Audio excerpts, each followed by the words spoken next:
Bismillahirrahmanirrahim. Alhamdulillahirabbil alamin. Wassalatu wassalamu ala asyrafil anbiya'i wal mursalin wa ala alihi wa sahbihi ajma'in. Subhanaka la ilma lana illa ma 'allamtana innaka antal alimul hakim. Rabbi shrah li sadri wa yassir li amri wahlul 'uqdatam min lisani yafqahu qawli. Rabbi yassir wa la tu'assir wa tammim bil khair, amma ba'd.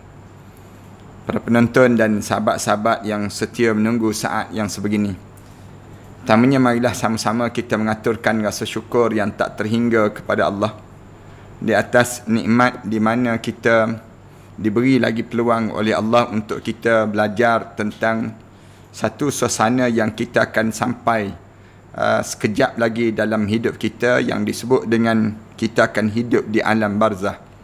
Dan bila kita sebut tentang hidup di alam barzah ini, maka kita perlu tahu bahawa bagaimana keadaan perjalanan kita untuk menuju ke barzah tersebut.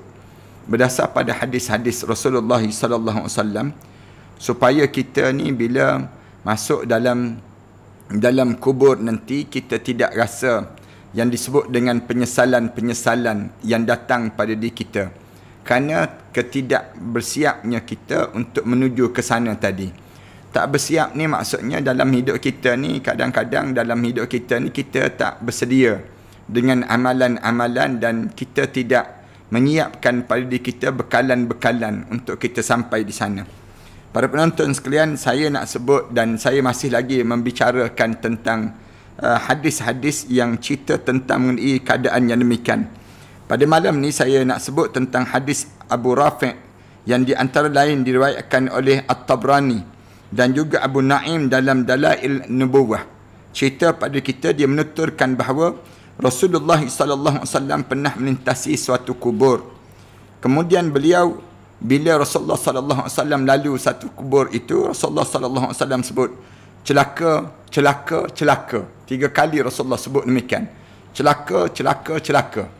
Bila Rasulullah lalu saja di kawasan kubur itu, Rasulullah sebut kalimah demikian, celakalah, celakalah, celakalah.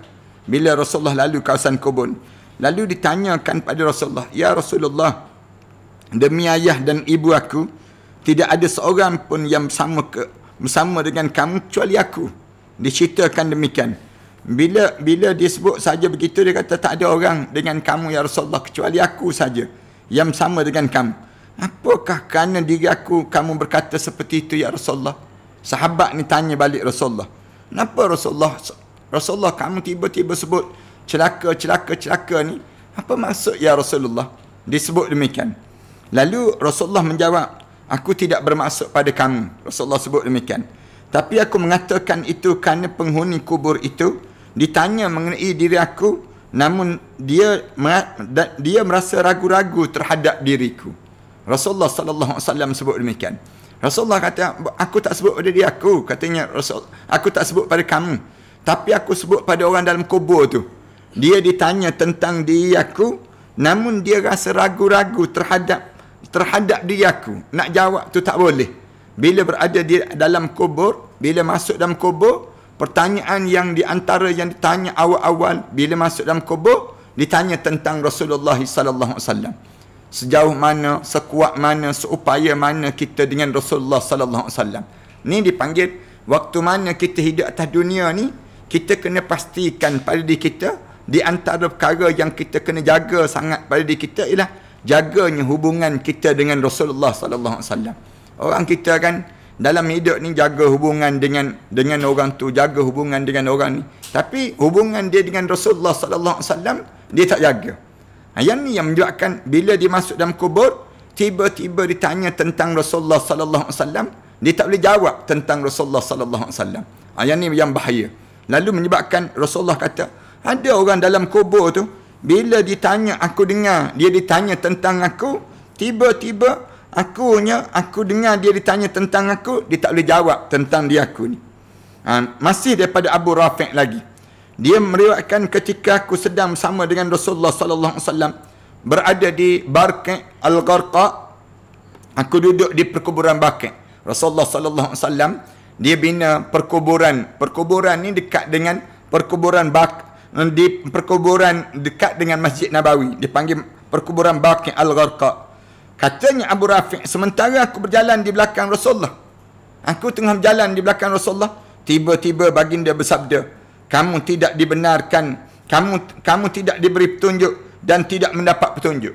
Rasulullah sebut demikian. Tengah-tengah berjalan tu Rasulullah sallallahu alaihi wasallam sebut, kamu tak diberi petunjuk dan kamu tidak mendapat petunjuk. Rasulullah sebut demikian.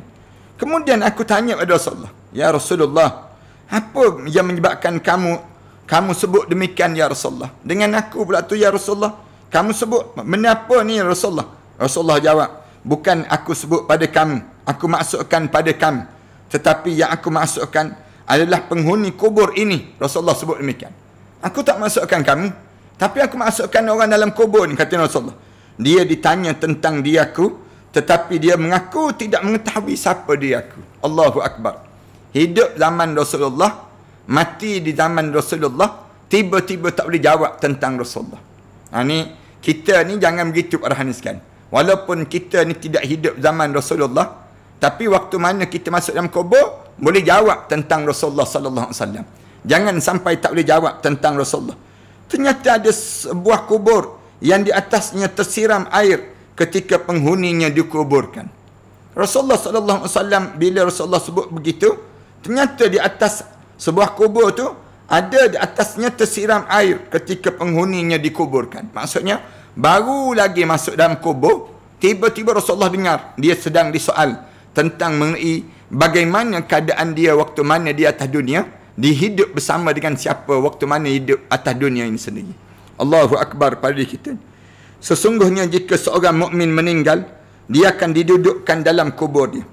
Disebut dalam riwayat yang lain, disebut bila seorang mukmin meninggal dunia, lalu dia akan didudukkan di atas dalam kubur dia, lalu ditanya terus, siapa Tuhan kamu? Lalu dia jawab Allah, dia jawab demikian. Ditanya lagi, siapa Nabi kamu? Siapa Nabi kamu? Lalu dia jawab Muhammad bin Ibn Abdullah. Dia jawab demikian. Hal ini ditanyakan sebanyak 3 kali. Tanya soalan ma rabbuka wa ma nabiyuka. 3 kali ditanya soalan demikian. Kemudian dibukakan baginya pintu menuju ke neraka dan dikatakan kepadanya, lihatlah tempat tinggal kamu jika saja kamu menyimpang daripada kehendaknya. Kamu tengoklah daripada tempat kamu itu, kalau sekiranya kamu menyimpang daripada kehendak Allah, asalnya tempat kamu ni dalam neraka Allah. Lalu Allah Subhanahu wa taala samakan diri kamu dan dimasukkan ke dalam syurga Allah Subhanahu wa taala. Setelah itu dibukakan pintu syurga dan dikatakan pada dia, lihat tempat tinggal kamu dalam syurga, kerana sesungguhnya kamu teguh meyakini ajaran yang dibawa oleh Nabi Muhammad sallallahu alaihi wasallam, sehingga kan kamu dimatikan dalam keadaan sedemikian rupa. Allahu Akbar. Jika seorang kafir meninggal, dia akan didudukkan dalam kuburnya dan ditanyakan, siapa Tuhan kamu? Orang kafir yang meninggal dunia masuk dalam kubur tu, perjalanan dia dalam di barzah tu, ditanya terus, siapa Tuhan kamu? Siapa Nabi kamu? Lalu dijawab, aku tidak tahu.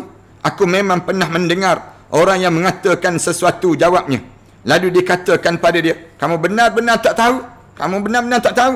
Setelah itu dibukakan baginya pintu syurga dan dikatakan, lihat ke tempat tinggal kamu itu. Jika kamu benar-benar teguh beriman pada Allah, itulah tempat kamu.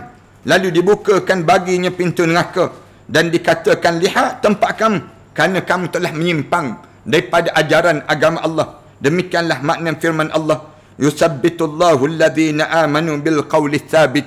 Lalu Allah tetap teguhkan orang-orang yang beriman itu dengan kata-kata yang teguh sepanjang dia hidup di atas dunia sampai di dalam kubur Allah Subhanahu wa taala ini sendiri. Abu Qatadah mengatakan la ilaha illallah di dunia dan juga la ilaha illallah di akhirat. Lebih lanjut menuturkan pertanyaan itu ditujukan di alam kubur. Ini suasana bila berada dalam kubur, keadaan ini akan berlaku pada seorang tersebut. Demikian juga dalam hadis Abu Hurairah yang antara lain diriwayatkan oleh At-Tirmizi yang sekaligus menghasankan Ibnu Abi Ad-Dunya, Al-Ajiri, Ibnu Abi Asim dan Al-Baihaqi, dia menuturkan bahawa Rasulullah sallallahu alaihi wasallam pernah bersabda, jika seorang mayat telah dikuburkan, jika seorang itu dikuburkan, akan datang pada dia 2 malaikat yang berwarna hitam kebiru-biruan.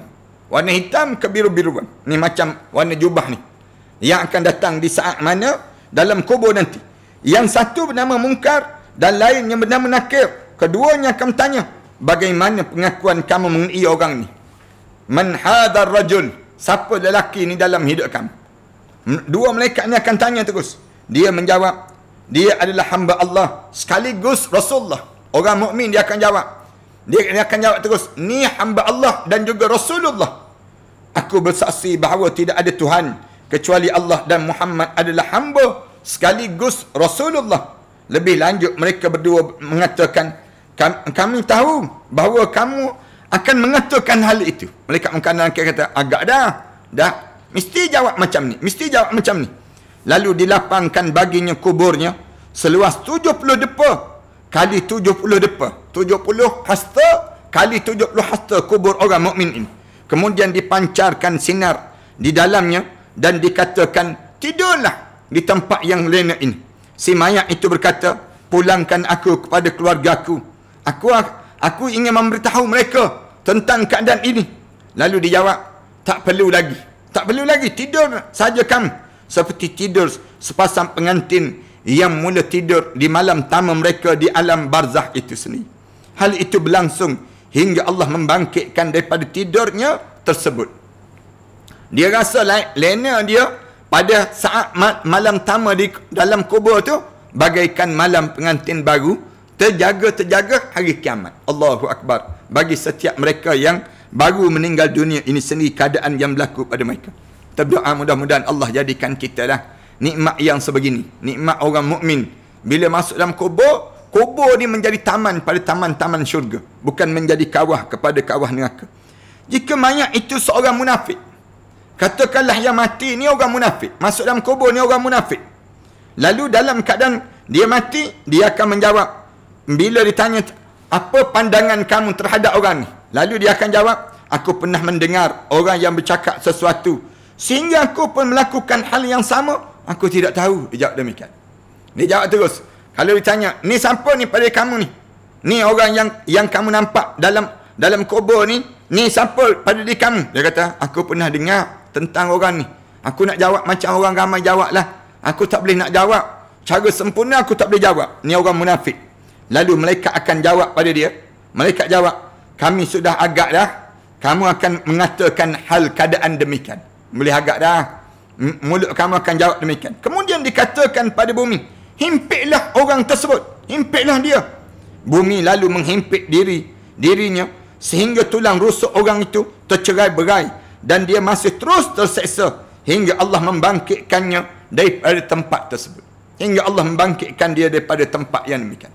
Mula diazab, tanya satu soalan je. Masuk dalam kubur tanya satu soalan je. Tak boleh jawab terus. Maka diazab dalam kubur ini sendiri. Sampai bila? Sampailah dibangkitkan dia daripada kubur itu sendiri. Diriwayatkan daripada At-Tabrani dalam Al-Awsat daripada Ibnu Al-Mardawih masih daripada Abu Hurairah. Dia menuturkan bahawa ia pernah mengunjungi seorang jenazah bersama Rasulullah sallallahu alaihi wasallam. Ibnu Mardawih dicerita daripada Abu Hurairah, dia kata dia pernah hantar satu jenazah bersama dengan Rasulullah. Setelah mana pengkebumian selesai saja dilakukan, orang-orang pun telah kembali. Orang-orang pun balik. Bila orang balik saja, Rasulullah sallallahu alaihi wasallam mula bersabda, sesungguhnya sekarang ini dia mendengar suara tapak-tapak kaki kalian. Kita tinggalkan kubur orang ni, sekarang dia dengar tapak kaki kita tinggalkan kubur ni. Dia didatangi malaikat Munkar dan Nakir. Sekarang ni Rasulullah kata, kita baru ke bumi jenazah ni, dia datang dah malaikat Munkar dan Nakir. Mata mereka seperti kuali yang terbuat daripada tembaga. Rasulullah kata, mata malaikat Munkar dan Nakir ni macam kuali yang diperbuat daripada tembaga. Taring-taringnya seperti tanduk lembu dan suaranya seperti petir, katanya Rasulullah sallallahu alaihi wasallam. Allahu Akbar. Suara tu kita takutnya macam kita dengar suara petir atas dunia ni kan. Bila kita dengar suara petir atas dunia ni, meremang bulu roma kita ni. Kemudian mereka berdua mendudukkan dan menanyakan apa yang telah disembahnya. Ambil jenazah, letak terus. Bila jenazah tu duduk saja, dudukkan saja, lalu tanya terus, apa yang kamu sembah sepanjang kamu hidup atas dunia dahulu? Siapa Nabi kamu? Jika dia termasuk orang yang menyembah Allah, dia akan menjawab, aku telah menjadi diri aku hamba kepada Allah. Dan Nabi ku adalah Muhammad yang telah datang kepada kami dengan membawa bukti-bukti yang nyata, sehingga kami meyakini dan mengikuti apa yang dibawa oleh Nabi tersebut. Demikianlah makna firman Allah Ta'ala. Allah Subhanahu Wa Ta'ala sebut, yusabbitullahu alladhina amanu bil qawlis sabit. Surah Ibrahim ayat yang ke-27. Tuan-tuan tengok dalam ayat surah Al-Ibrahim ayat yang ke-27 ni, Allah Subhanahu Wa Ta'ala sebut, yusabbitullahu alladhina amanu. Allah menetapkan kata-kata orang beriman. Tetap kata-kata orang beriman tu maknanya apa dia? Bil qawlis sabit. Hidup dia ni tetap sama, atas dunia sama, dalam kubur sama, bangun di akhirat nanti sama, sampai ke dalam syurga Allah dalam keadaan sama pada diri dia. Kemudian dikatakan pada dia, dengan keyakinan itu kamu datang. Bila hidup kamu tak tergoncangkan, saya pesan banyak kali pada sahabat-sahabat atas sepanjang kita hidup atas dunia ni, di antara perkara yang kita kena letak keyakinan sungguh-sungguh dalam hidup kita ni, keyakinan kepada yang disebut dengan keimanan kepada Allah. Jangan bergoyang dalam hidup. Jangan pergi percaya kepada harta benda. Jangan pergi percaya pada jawatan. Jangan percaya dengan pangkat. Percaya pada kita, pada Allah dalam hidup. Bila kita pergi percaya pada pangkat, jawatan, harta, yang ni semua memusnahkan kita. Semua merosakkan diri kita. Yang menguntungkan kita ialah bila kita ni meletakkan keyakinan hidup hanyalah dengan Islam pada diri kita ni sendiri. Orang kita ni, ramai di kalangan kita ni hilang keyakinan terhadap Islam. Dengan keyakinan tu kamu datang, dengan keyakinan itu kamu meninggal, dan dengan keyakinan itu pula kamu akan dibangkitkan. Maknanya kamu hidup dengan Islam, kamu mati dengan Islam, kamu bangkit di akhirat nanti dengan Islam. Setelah itu dibukakan baginya pintu menuju syurga dan dilapangkan baginya lubang kuburnya tersebut. Dilapangkan lubang kubur dia ni bila dalam keadaan demikian. Jika dia termasuk di kalangan orang yang teragak-agak di atas dunia, hidup atas dunia ni teragak-agak dengan Islam, ragu-ragu terhadap Islam. Mula dia bila ditanya saja, siapa Nabi kamu, siapa Tuhan kamu, dia jawab terus, tak tahu. Aku memang pernah mendengar orang yang mengatakan sesuatu tentang agama ini, tapi aku pun tak ikut bersama dengan mereka. Aku pun dalam keadaan yang ikut berdasar pada orang kata tersebut. Lalu dikatakan pada dia, dengan keraguan itu kamu datang, dengan itu keraguan itu kamu meninggal, dan dengan keraguan itu pula lah kamu akan dibangkitkan. Allahu Akbar. Sebab tu tuan-tuan, bila kita hidup atas dunia ni tuan-tuan, di antara mulut kita yang kita kena sentiasa lafazkan ialah raditu billahi rabba. Mulut kita ni sebut raditu billahi rabba. Aku redalah Allah itu Rabb aku. Wabil islami dina. Dan Islam itu sebagai satu cara hidup aku. Wabi Muhammadin nabiyyan wa rasulah. Dan Nabi Muhammad itu Nabi dan juga Rasul dalam hidup aku. Ini tiap-tiap pagi ni tuan-tuan. Tuan-tuan ada yang boleh tarik balik, tuan-tuan tarik balik. Tulis balik. Apa yang diajar dalam hidup kita ni, dalam hidup kita ni sentiasa kita ni jangan teragak-agak dengan Islam. Mulut kita sentiasa datang je perasaan keraguan tersebut, mulut kita sebut terus raditu billahi rabba. Aku redalah Allah itu Rabb aku dalam hidup aku. Jangan ada pada diri kita ni sikit pun perasaan yang kita ni nak pergi keyakinan kita kepada benda yang selain daripada Allah. Jangan pada diri kita. Wabil islami dina. Islam ni sebagai satu cara hidup kita. Dalam ekonomi Islam. Dalam sosial Islam. Dalam dalam kebudayaan Islam. Dalam jual beli cara Islam. Jangan hidup kita ni jual beli cara yang tidak Islam dalam hidup kita.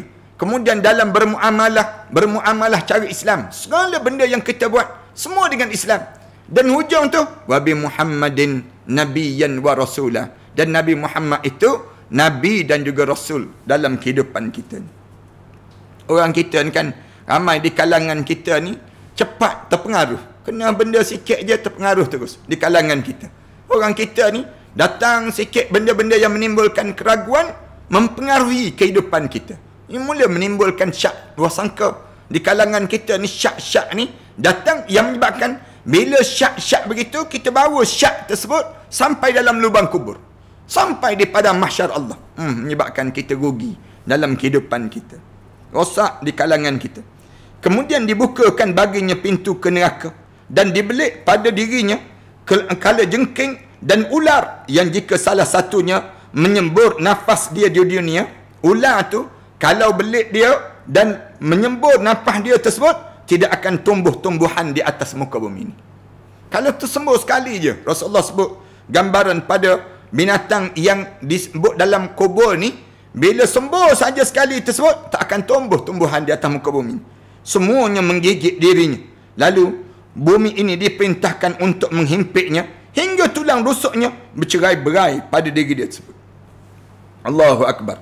Masih daripada Abu Hurairah dituturkan bahawa Rasulullah sallallahu alaihi wasallam bersabda, demi Allah yang jiwaku berada di tangannya, sesungguhnya jika seorang mayat itu diletakkan dalam kuburnya, dia menuju kepada barzah, dia mendengar suara telapak kaki orang yang menghantarnya itu. Dia mendengar suara tersebut ketika mereka pulang, sama ada mereka hantar dan juga mereka pulang. Jika dia seorang mukmin, solat akan berada di hujung kepalanya, zakat berada sebelah kanannya, puasa berada sebelah kirinya. Kemudian sedangkan perbuatan baik, kebaikan dan ihsan berada di kedua kakinya. Kemudian ia didatangi malaikat daripada sisi kepalanya, maka amalan solatnya akan mengatakan, tidak ada jalan masuk di kawasan ini. Rasulullah sallallahu alaihi wasallam cerita, bila satu jenazah masuk saja tak dalam kubur dia, di hujung kepala dia berada solat dia, di hujung kepala dia. Zakat di sebelah kanan dia, puasa di sebelah kiri dia. Sedangkan perbuatan baik, kebaikan dan ihsan berada di kedua belah kakinya. Kemudian didatangi malaikat di sisi kepalanya. Malaikat datang sebelah kepala dia. Bila datang, solat pun tolak terus. Solat kata, dia tak boleh azab dia bahagian kepala ni. Aku yang jaga bahagian kepala ni. Lalu didatangi sebelah kanan dia. Maka amalan zakat dia akan jawab apa dia? Tak ada jalan masuk di kawasan ini. Ini yang pernah kita sebut ni. Zakat akan sebelah kanan dia tersebut. Bila dia cuba untuk mengazab orang tersebut, lalu dijawab terus, tak ada, kamu tak boleh masuk di kawasan ini. Didatangi juga di sebelah kiri dia. Amalan puasa mengatakan hal yang sama juga. Tidak ada jalan masuk di sini. Datang sebelah kiri, amalan puasa kata, jangan masuk kawasan ini, kerana aku jaga pada dia. Setelah itu didatangi di sebelah kedua kaki dia. Datang pula, Rasulullah cerita, datang azab untuk sebelah hujung kaki dia. Bila datang nak serang sebelah kaki, maka perbuatan baik, kebaikan dan ihsan mengatakan, tidak ada jalan masuk di kawasan ini. Selanjutnya dikatakan kepadanya, duduklah. Disebut demikian, duduklah. Dia lantas duduk dan dikatakan padanya, beritahulah kepada kami apa yang telah kami tanyakan kepada kami itu. Dia menjawab, perkenankan aku mengerjakan salat. Orang ni bila datang sebelah, datang kanan kiri, semua tak boleh. Lalu selesai saja tersebut, lalu didudukkan dia. Bila duduk, dia pun nak tanya amalan apa yang dilakukan ini. Lalu dia jawab, izinkan aku nak solat. Orang yang hidup dengan solat kan, ada masalah je solat, ada masalah je solat. Silakan mengerjakan, dan setelah itu tolong beritahu jawapannya apa yang terhadap aku ingin tanyakan pada diri kamu sebentar lagi. Dia bertanya, apakah yang telah kalian tanyakan padaku? Kamu nak tanya apa dia pada aku? Dijawab, bagaimana pengakuan kamu mengenai seorang yang pernah hidup di tengah-tengah kalian, iaitu Muhammad bin Abdullah. Kamu nak jawab apa dia terhadap Muhammad bin Abdullah? Lalu dia berjawab, aku bersaksi bahawa dia adalah Rasulullah. Orang mukmin ni akan jawab terus, aku bersaksi. Kalau kamu nak tanya yang tu, aku nak jawab dia adalah Rasulullah. Kemudian beliau telah datang pada kami dengan membawa bukti-bukti yang nyata daripada Tuhan kami, sehingga kami pun mempercayai dan mengikutinya. Kemudian dikatakan, kamu benar, dengan kepercayaan itu kamu datang, dengannya kamu meninggal, dan dengannya pula kamu akan dibangkitkan insya-Allah. Tanya soalan demikian. Kemudian selanjutnya dilapangkan baginya kubur seluas jangkauan pandangan mata. Demikian makna firman Allah Ta'ala, Yusabbitullahu alladhina amanu bil qawli tsabiti fil hayati dunya wa fil akhirah. Ini dalam surah Ibrahim ayat yang ke-27. Ditetapkan Allah bagi orang yang beriman kepada Allah dengan kata-kata yang qaulus tsabit, kata-kata yang tak menggelincirkan langsung. Hidup atas dunia dalam keadaan demikian, dia keyakinan dengan Allah, masuk dalam kubur dengan Allah, kemudian bangkit di akhirat nanti dengan Allah. Itu kaedah pada diri demikian. Sama ada di dunia wa fil akhirah, sama ada dia di akhirat Allah Subhanahu wa taala. Kemudian dikatakan pada para malaikat, bukakanlah untuknya pintu menuju ke neraka. Lalu bila sebut saja begitu, buka pintu untuk menuju ke neraka pada diri dia. Lalu dibukakan baginya pintu neraka, akan dikatakan padanya, inilah tempat asal kamu jika kamu tidak berbuat maksiat kepada Allah Subhanahu.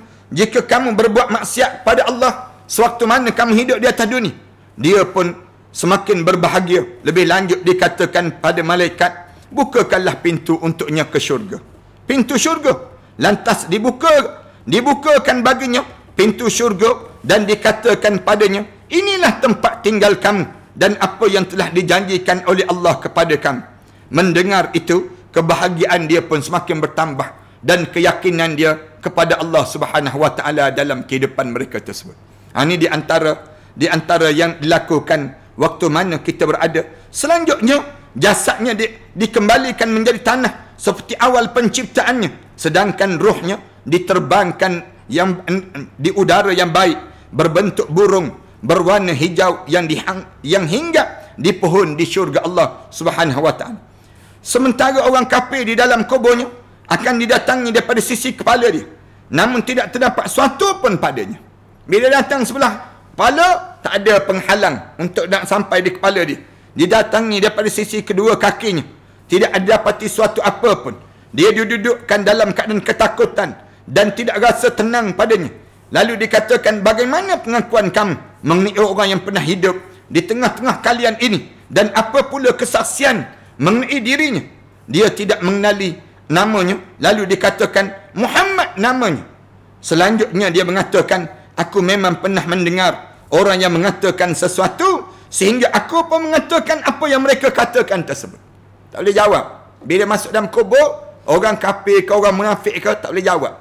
Tak boleh jawab terus. Bila masuk dalam kubur, di waktu tersebut, dalam keadaan yang masing-masing, di waktu ininya, mula dalam keadaan demikian, tak boleh nak jawab keadaan pada mereka. Setelah itu disempitkan kuburnya hingga tulang rusuknya bercerai-berai.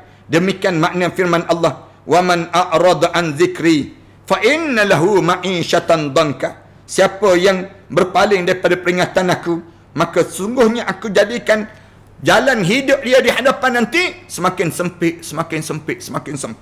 Wa nahsyuruhu yaumal qiyamati a'ma. Lalu selanjutnya dibukakanlah padanya, dikatakan pada dia, bukalah baginya pintu syurga. Lalu dibukakan baginya pintu syurga, dikatakan pada dia, inilah tempat tinggal dan apa yang telah dijanjikan oleh Allah kepada kamu jika kamu mentaati perintah Allah. Sepatutnya kamu dalam syurga kalau kamu taat pada perintah Allah. Mendengar itu, penyesalan pun semakin bertambah. Setelah itu dibukakan pintu neraka dan dikatakan kepada dia, inilah tempat tinggal dan apa yang telah dijanjikan oleh Allah kepada kamu itu sendiri. Allahu Akbar. Tuan-tuan, semua hadis-hadis yang kita baca ni tuan-tuan, dengan tujuan nak suruh kita ni, janganlah pada diri kita ni rasa penyesalan bila kita menghadap di hadapan Allah Subhanahu wa taala nanti, tetapi kita bersiap awal-awal sewaktu mana kita hidup di atas dunia ini. Mudah-mudahan bila kita bersiap di waktu mana kita hidup ini, maka selamatlah perjalanan kita ke barzah. Sebentar lagi waktu mana kita berada di saat mana yang sengsara ataupun bahagia, waktu mana kita masuk dalam kubur sekejap lagi. Saya rasa sekarang inilah, mudah-mudahan tazkirah ringkas ini akan membekas pada diri kita dan kita akan sentiasa bersiap sedia untuk saat-saat yang sedemikian rupa, dan mudah-mudahan kita akan dimasukkan di kalangan hamba Allah yang saleh. Terima kasih di atas kesempatan yang baik ini. Bismillahirrahmanirrahim. Alhamdulillahirabbil alamin. Wassalatu wassalamu ala asyrafil anbiya'i wal mursalin wa ala alihi wa sahbihi ajma'in.